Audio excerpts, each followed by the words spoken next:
hoje o nosso debate se dá sobre a importância da avaliação psicopedagógica. A avaliação psicopedagógica é certamente um dos pontos cruciais para o saber e o fazer psicopedagogia. Por isso que a gente precisa ter muito cuidado e entender a sua importância no mundo da psicopedagogia. E o nosso embasamento científico, eu não poderia deixar de indicar, Nádia Bossa apresenta esses 3 livros, ela é organizadora dos 3 livros, sobre avaliação psicopedagógica. Ela traz aqui de 0 a 6 anos, de 7 a 11 e a adolescência. Então, nessas 3 obras, recomendo, discute sobre a avaliação psicopedagógica, de 0 até a adolescência. Também quero indicar esta obra aqui grandiosa, muito boa mesmo, Psicopedagogia Clínica, uma visão diagnóstica dos problemas de aprendizagem escolar, da nossa querida Maria Lúcia Weiss. Também é excelente, é uma obra fantástica que apresenta o universo da avaliação psicopedagógica. E Sara Paim, também não poderia deixar, que traz o diagnóstico e o tratamento dos problemas de aprendizagem. Também aqui discursa a respeito dessa avaliação psicopedagógica e pós-avaliação, o tratamento que nós realizamos. Sara Paim também faz uma discussão fantástica e apresenta inúmeros fatores importantíssimos nesta prática, ok? Fica a indicação, então, dessas grandes obras para que você aí possa adquiri-las, e estudar mais profundamente a respeito do tema. Muito bem. Então, o que é a avaliação psicopedagógica? Na avaliação psicopedagógica, nós entendemos que vamos procurar diagnosticar, que vamos procurar identificar, e caracterizar os processos de aprendizagem daquele paciente, do sujeito que nos procura. Então, o primeiro passo importantíssimo é entender que não é um rótulo, não é uma avaliação na sua concepção tradicional, de rotular o sujeito. A avaliação psicopedagógica, ela tem o objetivo de identificar os fatores que influenciam a aprendizagem e os fatores que venham a contribuir para que o sujeito tenha dificuldade em aprender. Então, é neste momento muito importante que nós psicopedagogos vamos perceber como que este sujeito está nessa aprendizagem, os fatores que estão ali influenciando. Também no diagnóstico que nós fazemos dentro dessa avaliação psicopedagógica, nós queremos também perceber quais os vínculos, quais os vínculos que o sujeito tem em relação à aprendizagem. Se são vínculos positivos, vínculos negativos, em relação à escola, em relação aos professores, em relação a determinadas disciplinas, aos conteúdos, como é que ele está em relação ao objeto aprendizagem. Também nós queremos detectar dentro do diagnóstico psicopedagógico, o que tem levado à não aprendizagem, aquela dificuldade. Geralmente a família ou a própria escola apresentam justamente uma queixa, a queixa dentro desse processo.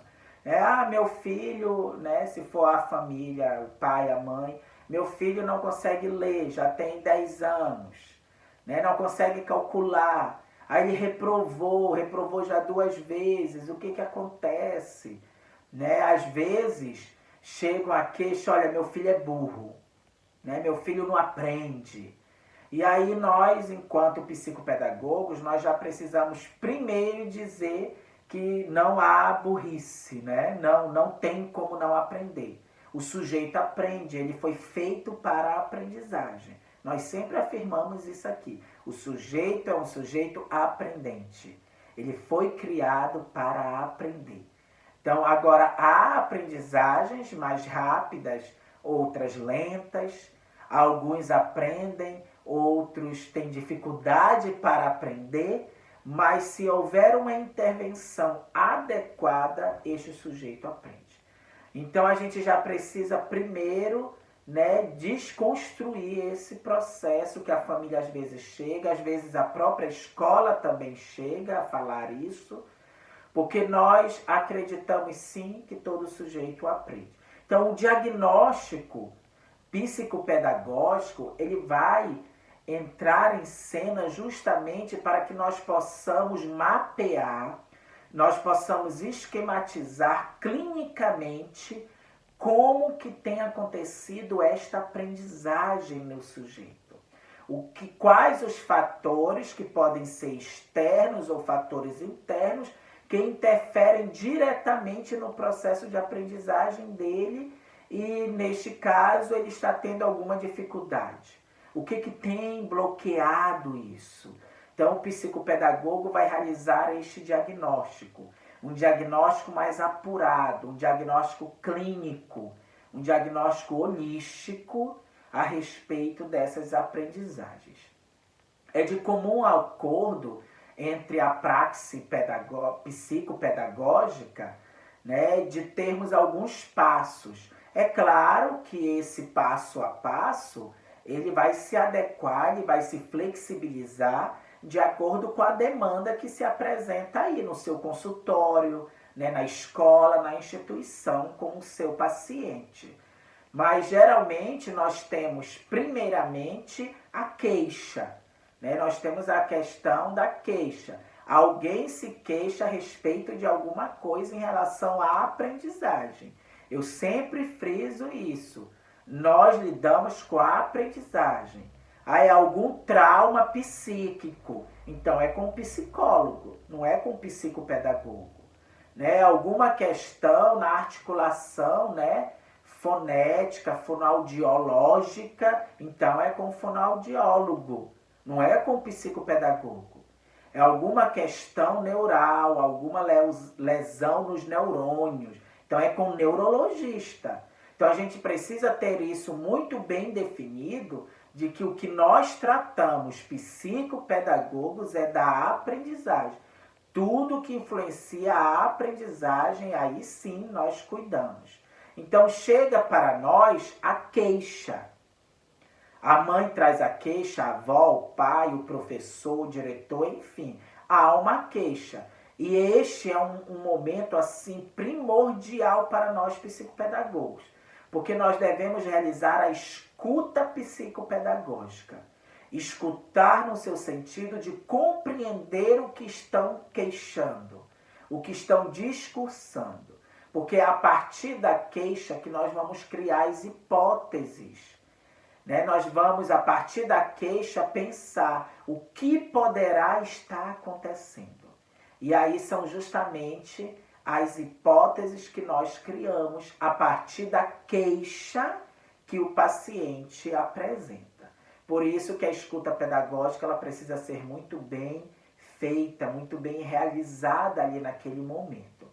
A partir de então, da queixa e das hipóteses levantadas, nós podemos partir então para a EFES, a entrevista familiar, exploratória situacional, uma entrevista que a gente realiza com a família, que a gente chama a família, que a gente organiza ali perguntas claras, coerentes, para que a gente possa entender o fenômeno da aprendizagem naquele paciente.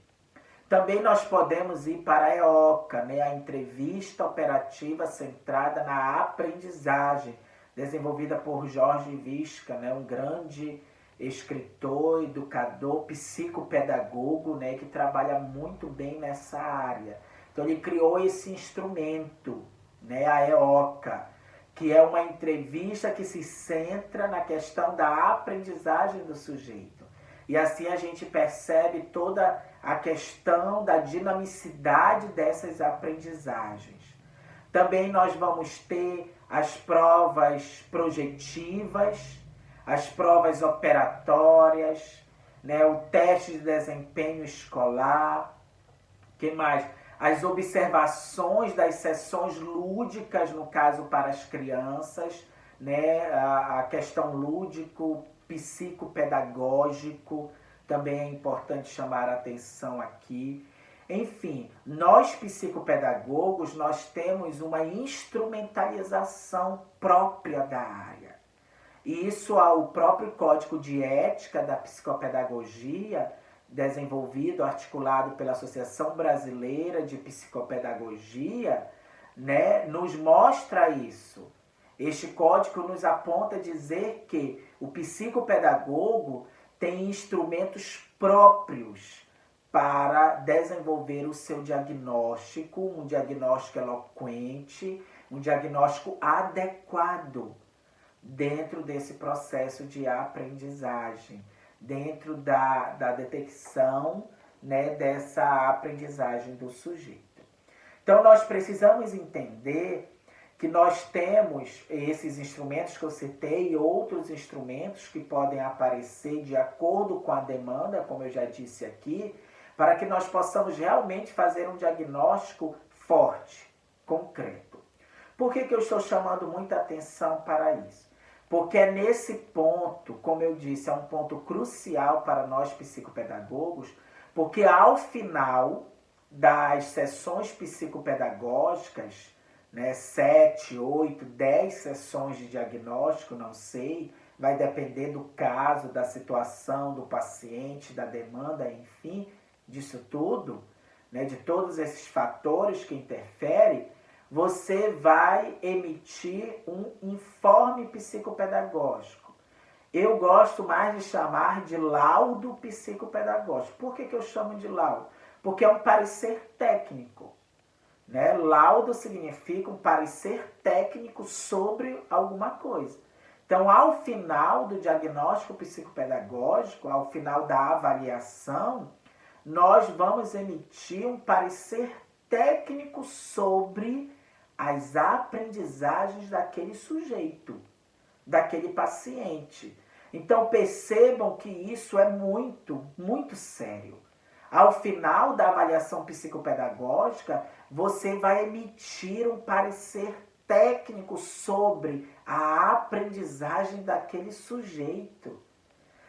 Que intervenções nós deveremos fazer, que aí é o pós-avaliação, ou seja, é o tratamento, é a intervenção psicopedagógica, né, em relação àquilo que foi identificado, aquilo que foi detectado, que foi verificado, provado cientificamente. O diagnóstico psicopedagógico ele não é feito de qualquer jeito, ele é planejado, ele é articulado, ele é dinamizado, porque vai depender de cada caso. Tem casos que a gente aplica prova operatória, prova projetiva, tem caso que a gente não aplica, não necessita. A anamnese é uma outra etapa muito importante dentro da psicopedagogia, é um instrumento também da psicopedagogia, porque também é da psicologia, da fonoaudiologia e assim por diante. Então a anamnese ela precisa ser muito bem preparada, né, ali dentro do consultório, dentro de uma sala, que seja na escola, na instituição, na clínica, enfim. Mas é um instrumento riquíssimo para que a gente perceba desde o início, né, desde o início, a gente perceba como foi esse processo de desenvolvimento de aprendizagem do paciente. No final de tudo, como eu disse, nós teremos um parecer técnico, um laudo, um informe psicopedagógico. Né? O sujeito, a família vai sair do seu consultório, do seu espaço psicopedagógico com um documento assinado, carimbado por você, dizendo Isso em relação às aprendizagens desse sujeito, dando indicações, recomendações, sugestões, fazendo encaminhamentos. Por isso que o diagnóstico psicopedagógico, caro psicopedagogo, caro acadêmico de psicopedagogia clínica institucional, ele precisa ser muito bem articulado, ele precisa ser muito bem realizado, muito bem alinhado, para que de fato, ao final, a gente tenha, né, a verdade sobre aquelas aprendizagens daquele sujeito naquele momento, para aquela situação, né, e que de fato a gente possa contribuir. Porque qual é a ideia? É identificar, diagnosticar as situações de aprendizagem daquele sujeito. E logo depois é a gente fazer a intervenção psicopedagógica, o tratamento psicopedagógico, para que aqueles obstáculos, aquelas situações que interferem na não aprendizagem do sujeito, possam de fato ser sanadas. Ou também nós podemos fazer uma intervenção para que aquelas aprendizagens que já estão desenvolvidas, que já acontecem, a gente possa trabalhar as potencialidades do sujeito, que também é uma outra vertente da psicopedagogia. Não atua só na não aprendizagem, atua também, né, na contribuição para o desenvolvimento das aprendizagens, para o desenvolvimento das potencialidades do sujeito. E aí a gente também entra em cena. Então, que nós possamos realmente compreender, entender, perceber a dimensão complexa, né, científica, teórica da avaliação psicopedagógica, que tanto vai interferir na nossa prática psicopedagógica. Okay? O nosso material de apoio está fantástico, uma organização excelente sobre a instrumentalização do diagnóstico psicopedagógico, né? Além das obras que eu indiquei aqui, outras obras, outros estudos que nós podemos estar fazendo, realizando, para que a gente possa realmente compreender a dimensão, a quão grande é importante o diagnóstico psicopedagógico no nosso fazer psicopedagogia. Ok? Então era isso e até mais, hein? Até mais com mais dicas, com mais discussões a respeito da psicopedagogia, que a gente procure realmente fazer de fato a psicopedagogia acontecer na nossa sociedade. Até mais, hein?